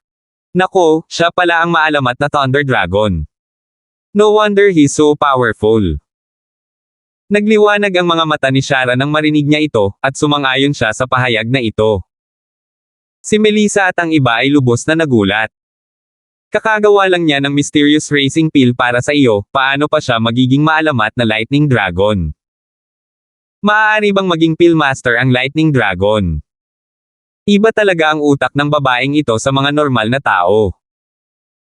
Ngunit walang pakialam si Terence sa mga talakayan sa paligid niya, nalunod siya sa sorpresa. Ang pinaka-nagulat sa pagsabog ng kidlat ay hindi ang mga manunood, kundi ang kanyang sarili. Ang kidlat na libong pagsabog ay isang bagong hakbang na naisip niya pagkatapos ng maraming pag-iisip at pananaliksik sa daan. Ang pinagmulan ng paglipat na ito ay nagmula sa kidlat na dragon, at tama ang hula ng lahat. Bago ito, ang kidlat sa katawan ni Terence ay hindi mabilang na beses na mas malakas kaysa dati, ngunit hindi niya talaga naiintindihan ang asensya nito. Simple at payak ang kanyang mga atake, basta na lamang ibinuhos ang lahat ng naipong kidlat sa kanyang katawan ng walang anumang kasanayan. Ito ay tulad ng isang mayaman na may maraming pera. Halatang sobra ang pera niya sa bahay, pero gagamitin lang niya ito para pakainin ang sarili tulad ng isang ordinaryong tao. Maliban doon, hindi niya alam kung paano gumastos ng napakaraming pera. Ito ay isang pag-aaksaya lamang ng mga regalo ng Diyos. Noong una niyang natanggap ang pamana ng kidlat, alam lang ni Terence kung paano gumamit ng mga electric arc, ngunit ngayon na ang kapangyarihan ng kidlat ay hindi mabilang na mas malakas, ang tinatawag na thunder na pinagkadalubhasaan niya ay talagang isang pinalaki na bersyon ng mga electric arc. Walang pinagkaiba ang dalawa, at sa pangunawa ni Terence, mabilis niyang napagtanto na may problema. Gayunpaman, hindi naging madali para kay Terence na alamin ang problema ng mag-isa, kailangan niya ng isang taong magbibigay sa kanya ng payo. Sa kasamaang palad, ang higanting electric eel na nagbigay sa kanya ng pamana ng kidlat ay matagal nang nawala, at ang bagay ay hindi rin magaling sa kidlat. Mahirap para sa kanya na magbigay ng anumang payo hanggang sa pumunta siya sa dumadagandong na libingang lungsod. Ang lilang kidlat na ginamit ng mapaghiganting espiritu upang kontrolin ang bangkay ng Thunder Dragon ay nagpahirap kay Terence, ngunit ito ay nakinabang din sa kanya. Hindi lamang mas malakas ang kapangyarihan ng kidlat sa kanyang katawan, ngunit higit sa lahat, nagbigay ito sa kanya ng ilang mga trick dito. Ang isang lightning bolt na may kakayahang umabot sa purple na antas ay talagang hindi lamang isang simpleng layering ng kapangyarihan ng kidlat. Kung iyon ang kaso, ang dark glow ang magiging limitasyon. Sa dami ng kidlat na naipon niya sa kanyang katawan, sapat na ang normal na pagtama ng kidlat para harapin ang mga taong tulad ni Leonard. Gayunpaman, kung lalabanan niya ang isang tunay na master, hindi na niya kailangan pang harapin ang paghahati ng bundok. Magkakaroon siya ng problema kung haharapin niya ang isang mas malakas na profound stage master. Pagkatapos ng lahat, si Terence ay maaaring mag-igting ng kanyang mga ngipin at makatiis ng 50 beses o mas malakas na kidlat. Kahit na ang iba pang mga profound stage cultivator ay walang kidlat na espiritual na mga ugat at hindi makuha ang enerhiya ng kidlat tulad niya, 1 o 2 beses ang normal na kidlat ay hindi isang problema. 4,928. Kapag ang isang kidlat ay hindi makapatay ng isang tao, ang banta nito ay natural na mababawasan ng malaki. Malamang na bumalik ito sa dati nitong suliranin. Maaari lamang itong gamitin upang pigilin at manggulo, ngunit hindi maaaring maging isang tunay na makapangyarihang hakbang sa pagpatay. Sa kabutihang palad, may natutunan si Terence mula sa matagal ng patay na Thunder Dragon. Napagtanto niya na ang lilang kidlat ay hindi lamang isang simpleng pagsasalansan ng kapangyarihan ng kidlat, ngunit may mga palatandaan ng pag-aaway ng mga particle ng kidlat. Ito ay isang banayad na pagkakaiba, at kahit na sa mga kasanayan sa pagmamasid ni Terence, mahirap sabihin ang pagkakaiba, ngunit ito ay hindi lamang 1 beses o 2 beses siya ay natama ng buhay ng maraming beses na natikman niya ang lilang kidlat. Walang alinlangan, maliban sa pagkakaiba sa lakas, ang pinakapangunahing pagkakaiba ay ang banggaan ng mga particle. Ngunit ang pag-aaral ay pag-aaral, hindi makatutuhanang makabisado ang gayong malalim na kasanayan ng sabay-sabay. Si Terence ay isang baguhan na halos hindi pa natutong gumamit ng kidlat, pagkatapos ng lahat, at hindi niya maabot ang antas ng kidlat na dragon sa isang hakbang. Ngunit maaari niyang sundin ang tren ng pag-iisip na ito at gumamit ng sarili niyang mga pamamaraan upang paunti-unting lumakas ang kidlat. Ang libong pagputok ng Thunder ay ang unang hakbang ni Terence. Pinagsama niya ang marahas na 1,000 explosion fist sa kidlat, at iyon ang naging sanhi ng nakakagulat na libong pagsabog ng Thunder. Maaari din itong tawaging marahas na kidlat na libong pagsabog ng kamao, ngunit halatang mas gusto ito ni Terence dahil ito ay maharlika at dakila. Lahat ng uri ng talakayan ay maririnig mula sa paligid. Karamihan sa kanila ay talagang hindi nakita kung ano ang nangyari ng malinaw. Nakita lang nila ang isang makapal na madilim na asol na kidlat sa harap ng kanilang mga mata, at pagkatapos ay ang dalawang huling yugto ng mahiwagang eksperto sa Ascension ay bumagsak ng diretso sa lupa, na nagbuga ng itim na usok. Gayunpaman, hindi ito naging hadlang sa paggamit ng kanilang imahinasyon. Sa sandaling iyon, nagsimulang kumalat ang lahat ng uri ng kakaibang teorya. Ang teorya na si Terence ay isang lightning dragon ay mas kapanipaniwala, ngunit ang mas katawa-tawa ay na si Terence ay ang pagkakatawang tao ng kidlat. May nagsabi pa na si Terence ay anak sa labas ng kidlat na Diyos at kidlat na ina. Hindi alam ni Terence ang sasabihin, hindi niya maiwasang ituro ang mga taong ito at isumpa sila dahil sa kanilang mga pamahiin. Ang mga nanonood ay nanonood at nag-uusap lamang, ngunit si Leonard, na ilang hakbang lang ang layo mula sa dalawang libation, ay sa sobrang takot ay naiihi niya ang kanyang pantalon. Takot na takot siya sa kanyang puso. Sa kabutihang palad, natutunan niya ang kanyang aralin noong nakaraang pagkakataon at hinayaan ang dalawang malas na libation na umatake sa kanyang ngalan. Kung hindi, siya ay naging mga latak ng tao sa lugar. Young Master Chang, ano sa tingin mo ang susunod nating gagawin? Sabi ni Terence habang pinuputol ang kanyang mga buko, ang madilim na asol na kidlat na sumasayaw sa kanyang mga daliri na nagmukhang Diyos ng Thunder. Naramdaman ang pagpatay sa mga mata ni Terence, si Leonard ay nanlamig sa takot. Sa tuwing may tumalo na arko mula sa mga daliri ni Terence, nanginginig ang kanyang puso, natatakot na baka tamaan din siya ng isang pagsabog ng kidlat, at ang usok ay tumataas tulad ng dalawang malas na liger sa lupa. Ikaw. Naglakas loob kang ang umatake. Ipinakita na ni Leonard ang kanyang pagmamalaki sa pamamagitan ng hindi pagtakbo.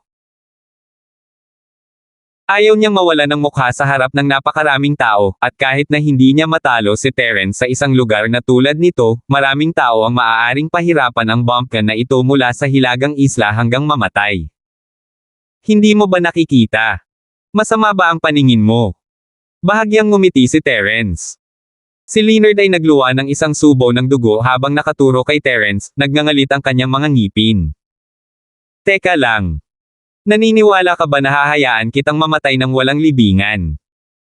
Wala akong magagawa sa iyo sa loob, ngunit dahil nasa labas ka, kaya kitang patayin gamit ang isang daliri. Tapos bilasan mo na at kumilos. Ang ingay mo. Hindi ka naman lalaki. Tulungan kita. Hindi nagustuhan ni Terence ang pagdaing ng lalaki. Ang mga arko ng kidlat na sumasayaw sa paligid ng kanyang mga daliri ay biglang naging isang madilim na asol na pillar. Ito ay isang pinasimpleng bersyon lamang ng pagsabog ng kidlat, ngunit ito ay nakamamanghang pa rin. Bago niya matapos ang kanyang pangungusap, ang haligi ng kidlat ay direktang tumama sa ulo ni Leonard. Ang panlabas na mabangis ngunit sa loob ay duwag na Young Master na si Chang ay agad na bumagsak sa lupa, itim na usok na tumataas mula sa kanyang katawan. Ang kanyang poster ay eksaktong kapareho ng dalawang malas na Chancellor, o marahil mas masahol pa. May mahinang amoy na ng sunog na laman sa kanyang katawan. Nagulat ang lahat at napaatras ng ilang dosenang metro, nakatingin kay Terence na parang pinagmamasdan nila ang Fire Cloud Evil God. Kailan nagkaroon ng ganoong kalakas na tao ang North Island? Napatay niya ang dalawang hindi pinalad na late-stage profound stage chancellors nang walang sinasabi. Ngayon, dahil nakita niya masyadong magulo ang kabilang partido, tinamaan niya ang Leonard sa isang pitik ng daliri. Hindi kaya isasadulan ng taong ito ang walang awa na nakaraan ni Truett. Noon, nag-iisang pinilit ni Truett ang Alliance of Academy sa isang sulok. Bagamat ang lalaking ito na natabunan ng kidlat ay hindi kasing lakas, halatang patungo siya sa parehong direksyon. Pagkatapos ng lahat, ito ang teritoryo ng dilaw na Class Alliance of Academies. "Let's go," sabi ni Terence kay Melissa at sa iba pang nasa likod niya habang pinamumunuan niya ang daan patungo sa pantalan. Ang mga tao ay mabilis na gumawa ng paraan para sa kanya, natatakot na sila ay asar of ito walang awa. Hindi siya maaaring manatili dito ng matagal walang paraan na hindi siya lalaban, ngunit alam niya na ito ay magiging isang gulo. Mas mainam kung babalik muna siya sa barko ng Morningstar Academy, mabibigyan siya ng isa pang kalasag, at kailangang mag-alala ang mga tao sa kanya. Gayunpaman, bago pa makalakad ng ilang hakbang si Terence at ang iba pa, isang grupo ng mga tao ang biglang lumitaw sa harapan nila, na hamarang sa kanilang daan. Naningkit ang mga mata ni Terence. Lahat ang mga taong ito ay may espesyal na simbolo, ganap na naiiba sa mga simbolo ng normal na paaralan. Ang susi ay ang bawat isa sa kanila ay may aura na nanginginig sa langit. Sila lahat ay mga early stage sect opening big shot practitioner.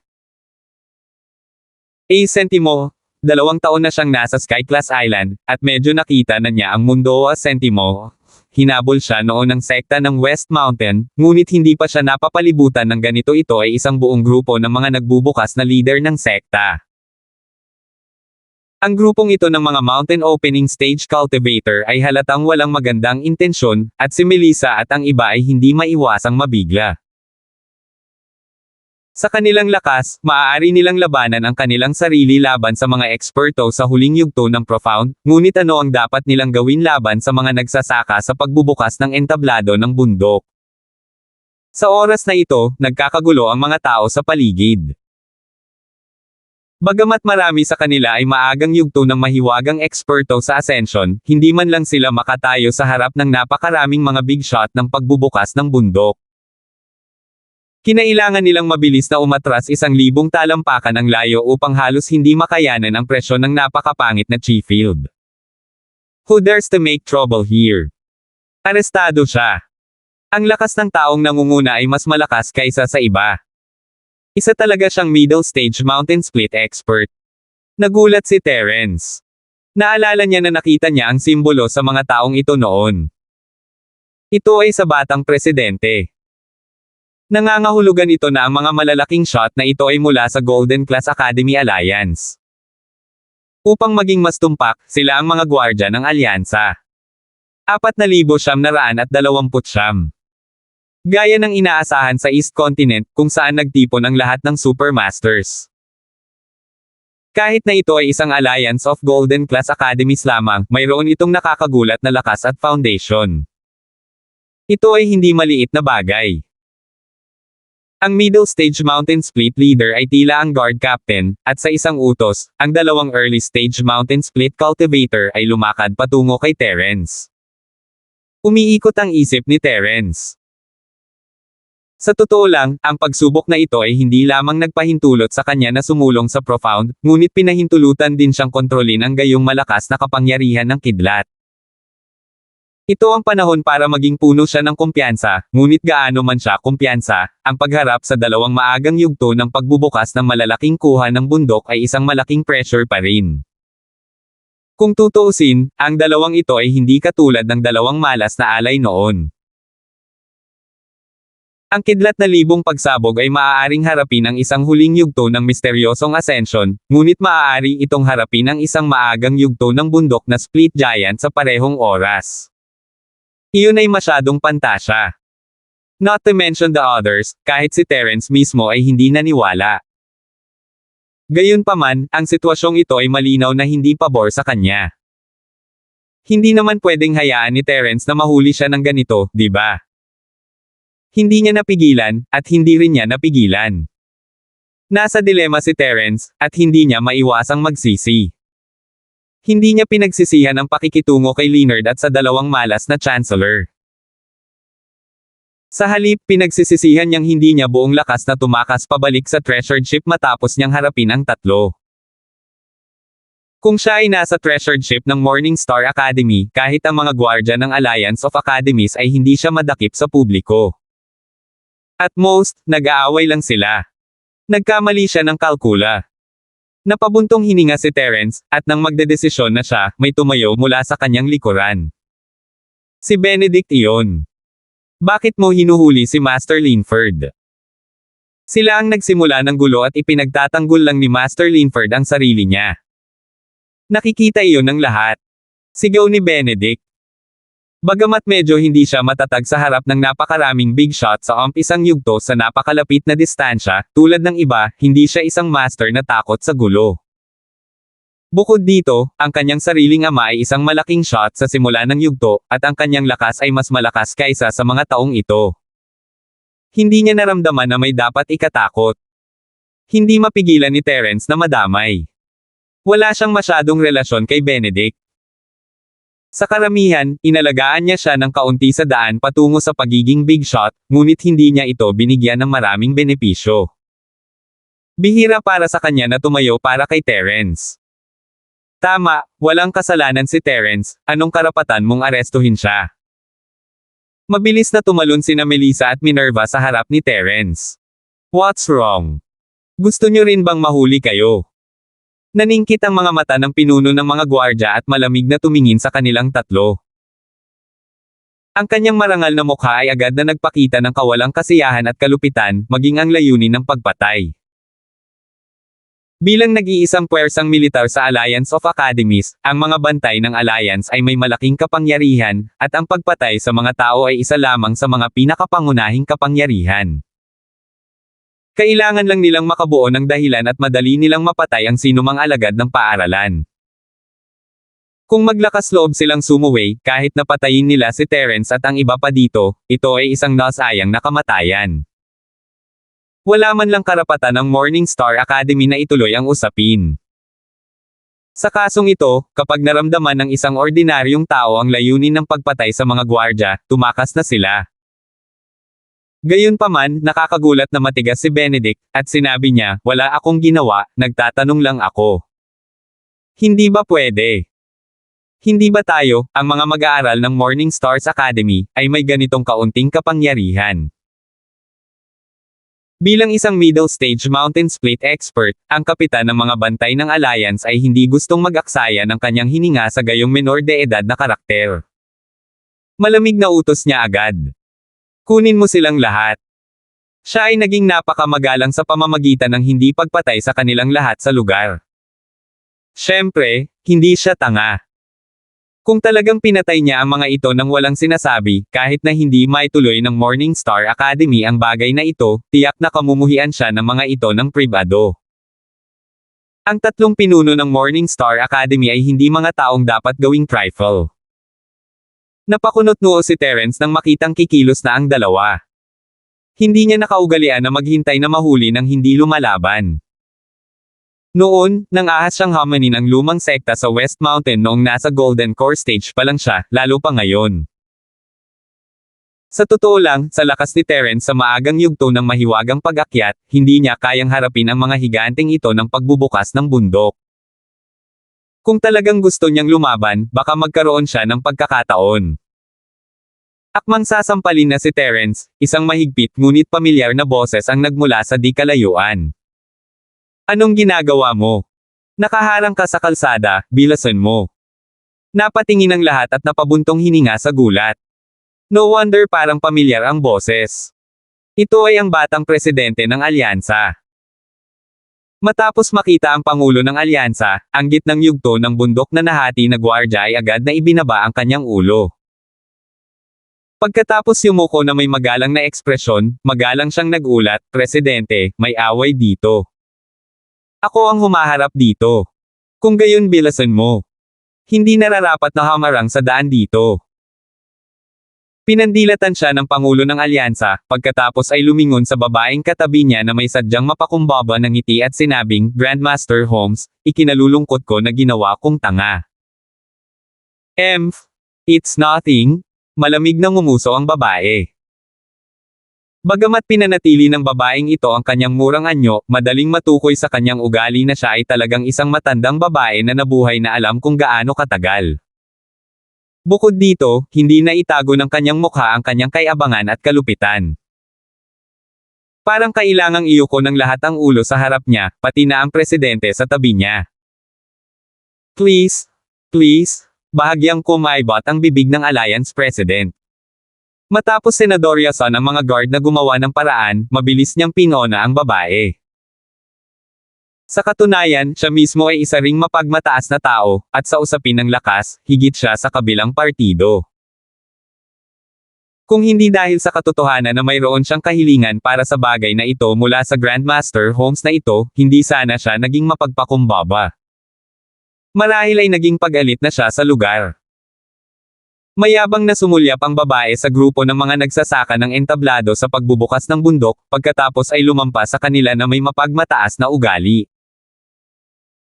Sa kanyang mga mata, ang mga nagtatanging entablado ng pagbubukas ng bundok ay marahil ay isang grupo lamang ng mga bodyguard na nagbabantay sa bahay. Malinaw na nakasulat sa mukha niya ang paghamak at pang-aalipusta. Gayunpaman, bago pa niya mapanatili hanggang dulo ang kanyang marangal na ginang, bigla siyang natigilan nang makita sa gilid ng kanyang mata ang sitwasyon sa kanyang harapan.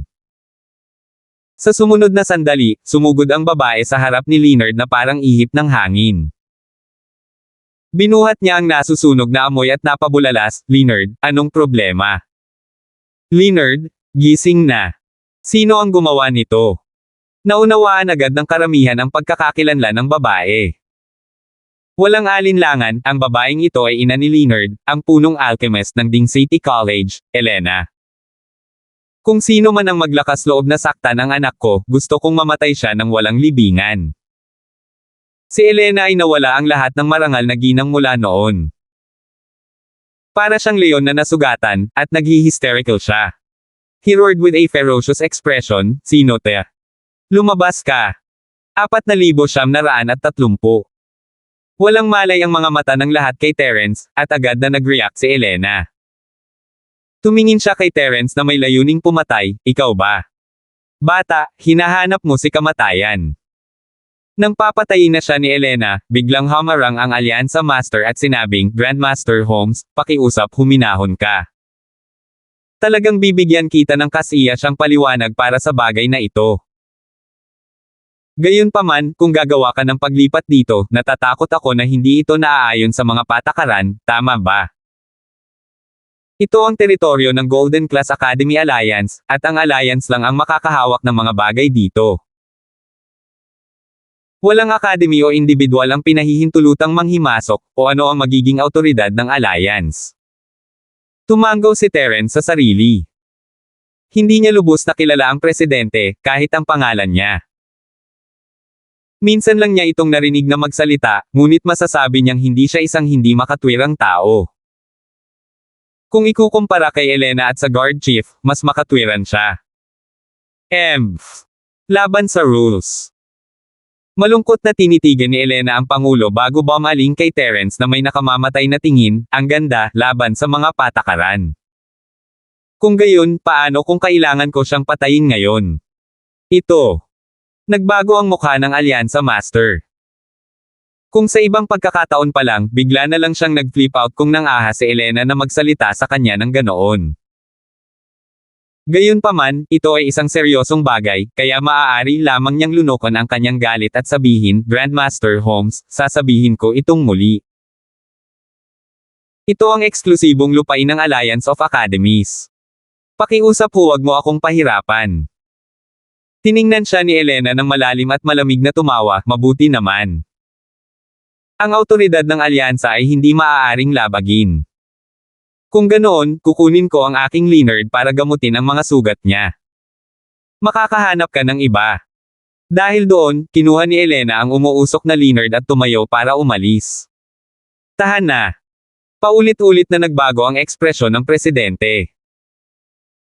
Matapos timbangin ang mga kalamangan at kahinaan ng ilang sandali, sa wakas ay nagngangalit siya at sinabing, "Dahil ang nasugatan ay ang iyong anak, kung gayon ito ang usapin ng pamilya ni Grandmaster Holmes. Hindi ako makikialam." Si Melissa at ang iba pa ay, nadurog ang puso nang lumingon sila kay Terence na nag-aalala.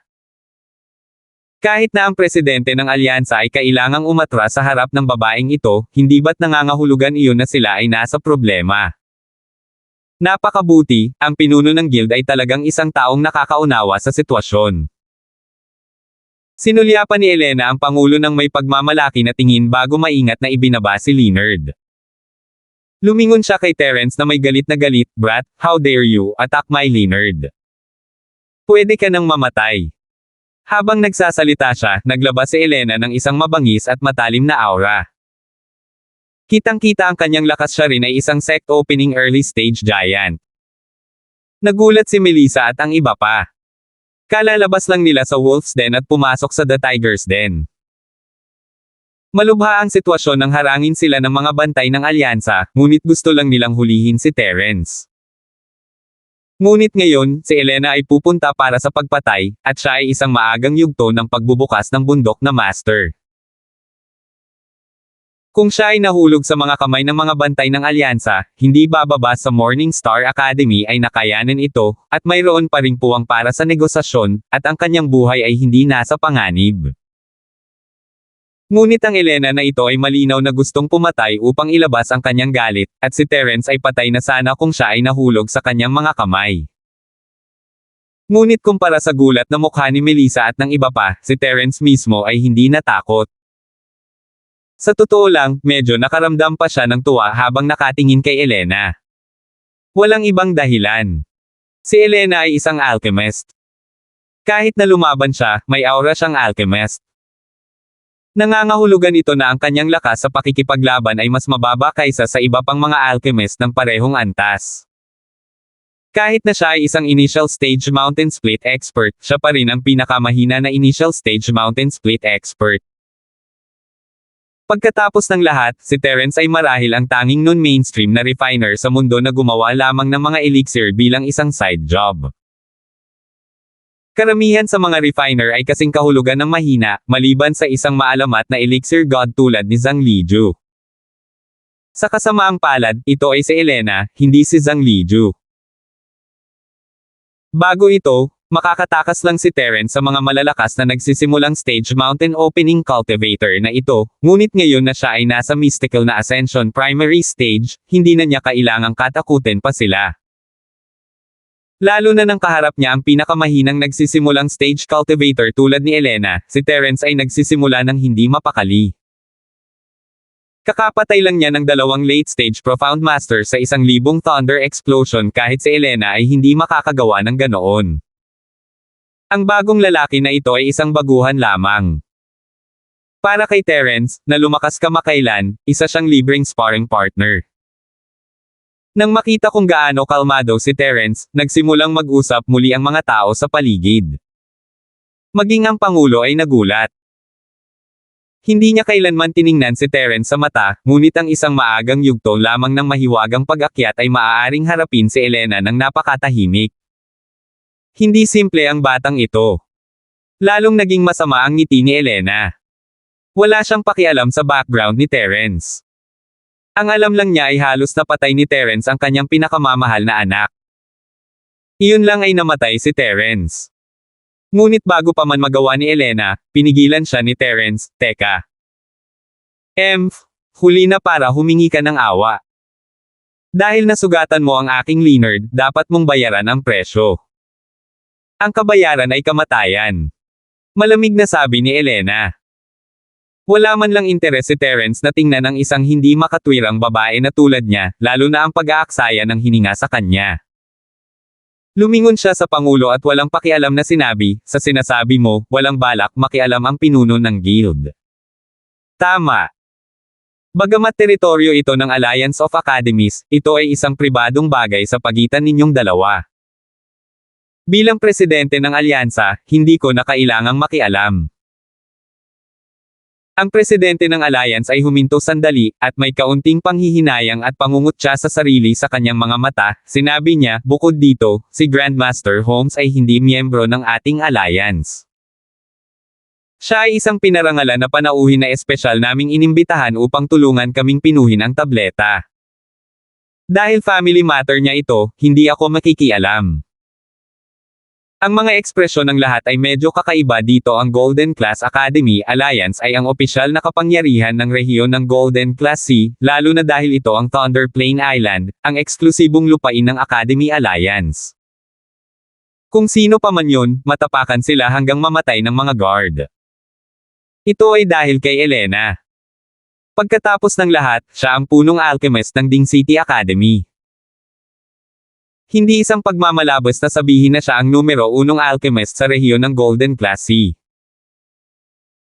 Pambihira ang kanyang katayuan, at maging ang Golden Class Academy Alliance ay kailangang tretuhin siya ng may paggalang dahil maaaring kailanganin niya ng tulong anumang oras, tulad ng nangyayari ngayon. Brat, sumuko ka na lang. May hihingin silang pabor sa akin, kaya mamatay ka ngayon. Ngumisi si Elena. Salamat po at sinamahan ninyo ako. Ingat lagi mga master.